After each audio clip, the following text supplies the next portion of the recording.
What is up, guys? It's your boy, Rick Kakis, and today we have the guide for this week's Grandmaster Nightfall, which is, for the first time ever, PsiOps Battleground Moon. And I think this is the new hardest Grandmaster Nightfall in the entire game, by a pretty wide margin. So, in this video, we're going to be showcasing some incredible loadouts, one for each different class, as well as a bunch of tips for the strike itself, so you can overcome this monumental challenge and get that Conqueror title. Now, it should be noted, PSA guys, although the actually pretty cool Braytech Osprey rocket launcher is dropping, there seems to be a glitch right now where if you kill every champion, you still end up with a gold rating. Myself and multiple other teams are reporting that we've killed every champion and still get gold, so just keep that in mind. Probably not the best week to farm, just a one and done situation. Now, let's start here with the modifiers you need to know about. So, first of all, we do have Barrier and Unstoppable champions, then we do have an Arc threat, and lastly we have Arc Surge and Void Surge, and then finally we have Overcharged Machine Gun. So let's go over those recommended builds, starting with my Titan. I'm putting away my beloved Arc Grenadier and whipping out the Void Sentinel. The super is Ward of Dawn, then I have Towering Barricade, either melee would do frankly, and then we have Scatter Grenade. Now the aspects are going to be Controlled Demolition, mainly for the healing, and then Bastion, which got a big buff having an extra fragment slot. So those fragments are going to be firstly Echo of Starvation, Echo of Vigilance, Echo of Instability, and lastly, Echo of Cessation. Now guys, make sure that you're switching over your seasonal artifact to, as you can see, incorporate all of the different Void artifact perks. You know, there's a ton of benefits for picking up Void breaches this season, and you want all of them. So, moving on from there, the featured exotic is actually going to be the Helm of Saint 14. That's right. You need a massive amount of survivability in this Grandmaster, so Helm giving you that overshield when you exit the bubble is incredibly good. Moving on from there, my weaponry is going to be firstly the Malfeasance Hand Cannon. I actually love this thing, and it was kind of an MVP in this run, just being able to put out a significant amount of damage, especially if you have the catalyst that gives it Vorpal while saving ammo. Then after that, I'm using the Truth Teller, a Void Blinding Grenade Launcher, just to keep on top of the ads. And lastly, I am using the Commemoration. Again, we are more focused on ad clearing than we are killing the boss. That is going to be your main concern, so a really powerful Void Machine Gun like this, or the Retrofit Escapade, or whatever you want to use, is going to be phenomenal. Kill a Thrall with your grenade to get volatile rounds, and then just use this to go to town on ad clearing. And guys, remember that volatile rounds will also counter barrier champions. Now, moving on from there, the armor mods are going to be, firstly, we have a Void Siphon, then we have Heavy Ammo Finder, and a Kinetic Siphon for the Malfeasance. After that, we have a Void Loader, a Firepower mod, and Bolstering Detonation. Now, after that, we actually have the Trifecta of Resistances. I did initially put on 2 Arc Resistances and a Concussive Dampener, and as you can see, the boss's arc attack still one-shot, so if you don't get any benefit for completely speccing into Arc Resist to survive the attack, well then you might as well spec into a bunch of different resistances for the rest of the Nightfall. Now, moving on from there, we have double Void Weapon Surge and a Harmonic Scavenger, and then lastly we have a Time Dilation, Font of Restoration, and a Bomber mod. Alright, now moving on from there to the Hunter. This is actually very important. You really want an Invisibility Hunter on your team. So we do have Mobius Quiver, we have Gambler's Dodge, Snare Bomb, Vortex Grenade, and the aspects are going to be Trapper's Ambush as well as Vanishing Step. The fragments are Echo of Cessation, Echo of Persistence, Echo of Obscurity, and Echo of Starvation. Now, moving on from there, the featured exotic is actually the Omnioculus. survivability and invisibility are so important. We're actually giving up those Aeon gauntlets to get heavy. And yes, this is phenomenal. Being able to make the entire team invisible consistently thanks to the benefits of the Omnioculus is so good, especially in the boss fight. Now, moving on from there, the featured weapons are going to be firstly the Lingering Dread. Now, this is going to have disorienting grenades, but also chill clip, which can technically freeze and therefore stun unstopped champions. And then after that, we have a Gnawing Hunger, a great void auto rifle to deal with those barrier champions. And then lastly, we actually have the Leviathan's Breath to firstly deal with the unstopped champions.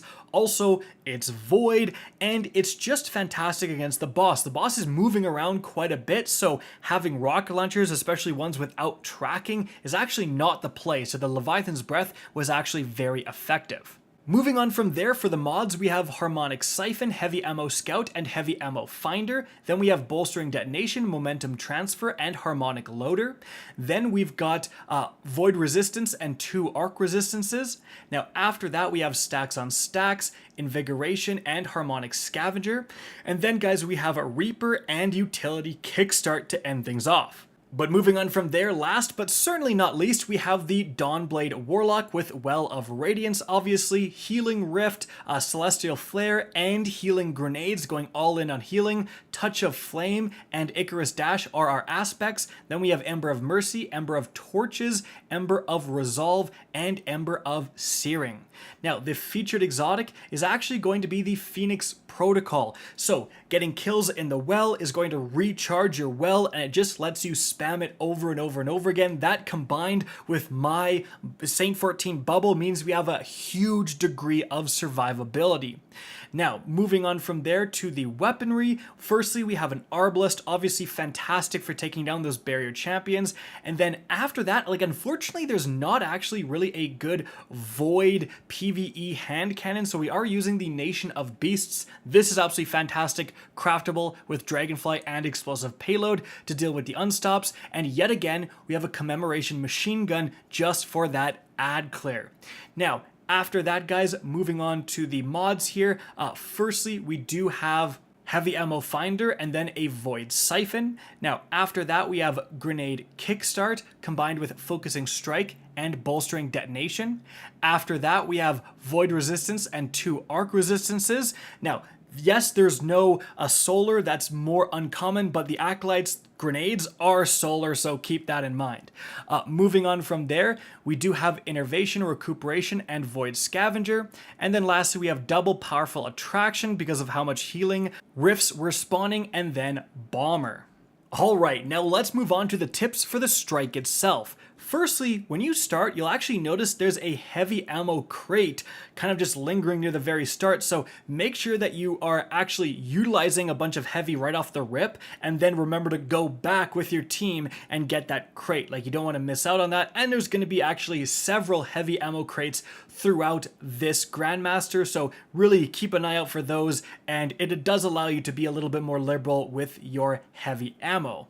Now, in this beginning section, you're going to have to deal with a bunch of ads, a bunch of champions, and even some light bearers, but the one part you really want to be aware of is this section right here, where you have a hive ship coming in. Just keep in mind that you can actually shoot the turrets and destroy them, because the void projectiles shot by the ship are pretty intense, so probably a good idea to take out those ship turrets.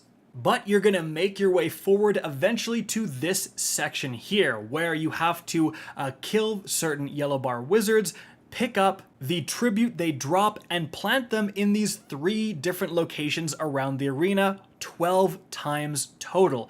Now, importantly, you can only plant, 4 times on a particular zone, and then it will destroy all the crystals around the zone, and you will no longer be able to plant there. So you do have to eventually go to all 3 different sections. Now, in my opinion, the key here is to go to like one of the different zones, whatever one you kind of want to hang out at and potentially complete first. And then importantly, as you can see here, each one of these zones has like a hallway going out behind it. And so you can kind of stand with this hallway behind you. No enemies are going to spawn behind you. That's super important because there are like infinitely spawning enemies in this section. They will just constantly spawn as you like continually do the objective, but also just sometimes as you kill the wizards, it'll just spawn more and more enemies even without you planting the objectives, it seems.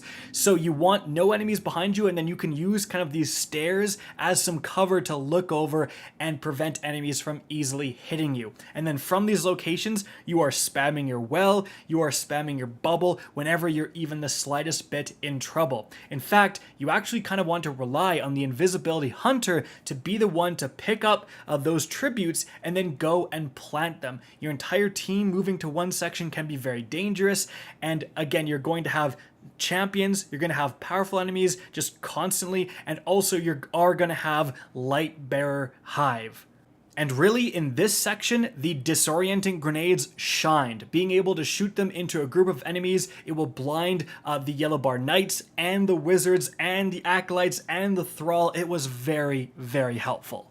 Additionally, guys, another important tip is, well, firstly, don't be afraid to move from one zone to the next, always keeping that like escape hallway at your back. But remember that you can also not plant after picking up one tribute. So if you kind of want to avoid some of the enemy spawns, especially near the end, like if you're at, 10 out of 12, make sure to pick up 2 tributes and then plant them both at the same time, because that will despawn all of the enemies instead of spawning a whole extra wave for the 11th one, and then you got to go out and get the 12th one, you know what I mean? So definitely try to do that.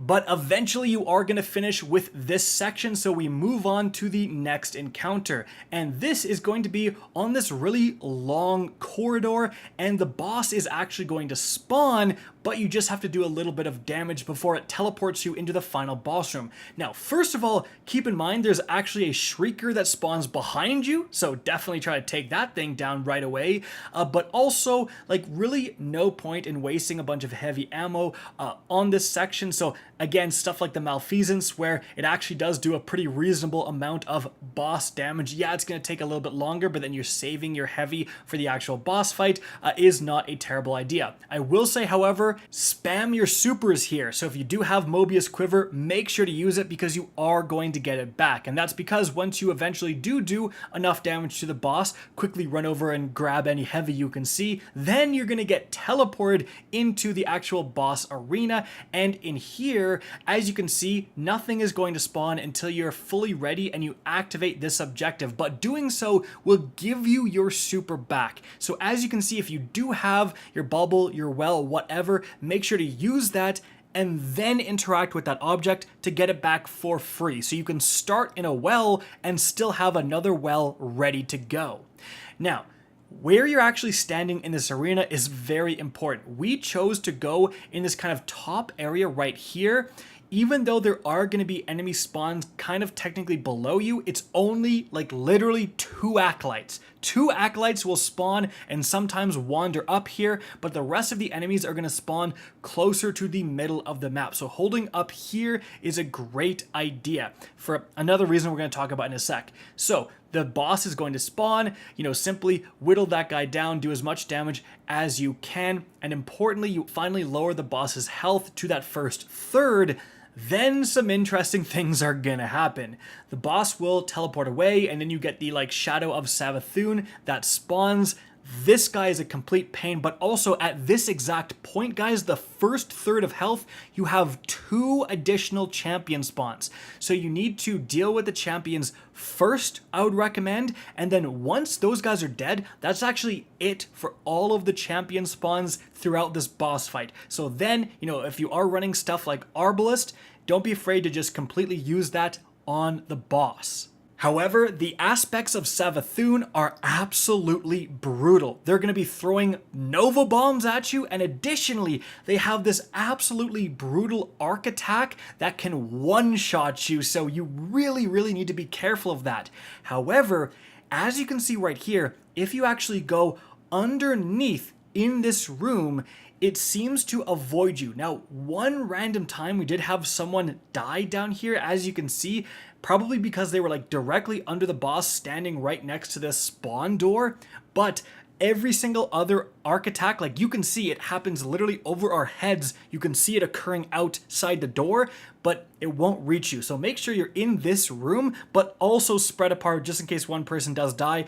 Like, it's not the best, but guys, it's literally the best thing you have. So definitely take advantage of that. And then you really want to be sending the invisible hunter out to grab the kind of scepter that they need to throw at the aspect of Savathûn. So they go out completely invisible, go back, and then start chucking it. And when I say chuck it, I mean chuck it from afar. The thing about the lightning attack is that it doesn't actually have enough range to go across this entire arena. So you want to be on the complete opposite side as to where the aspect is. And like, again, go invisible. And that's why we have the Omnioculus, is that you could make the entire team invisible. Everyone grabs those things, goes completely on the other side as far away from the aspect of Savathûn as possible, and then just yeets those homing spears from afar, hopefully in safety.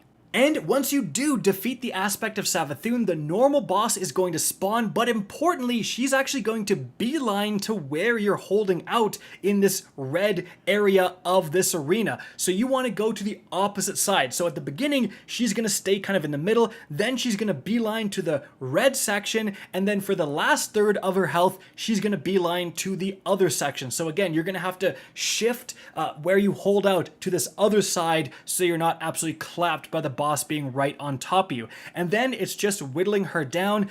Again, there's no champions, there's no light bearer hive, it's just, you know, some yellow bars and a bunch of ads, so you really can kind of just whittle her down with whatever. Eventually, once you do get her health down to that last third, then you have two aspects of Savathûn right on top of you. Again, this is brutal. This is one of the hardest things you can possibly do in this game, and it's really just holding out in that underneath room, sending out the invisible hunter to kill the one right on top of you.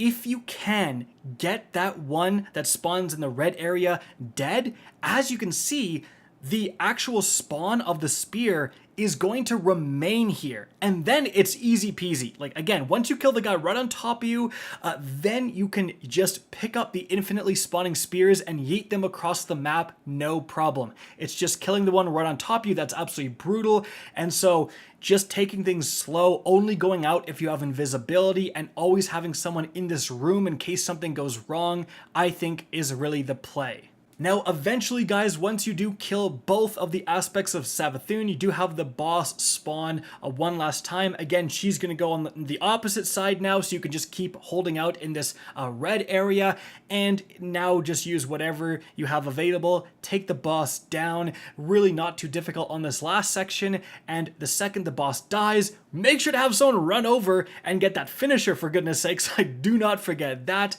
But aside from that, you will actually overcome this challenge. That's it for the video, guys. I hope you enjoyed and found this informative. If you did, please remember to help me out by simply rating and especially sharing this video.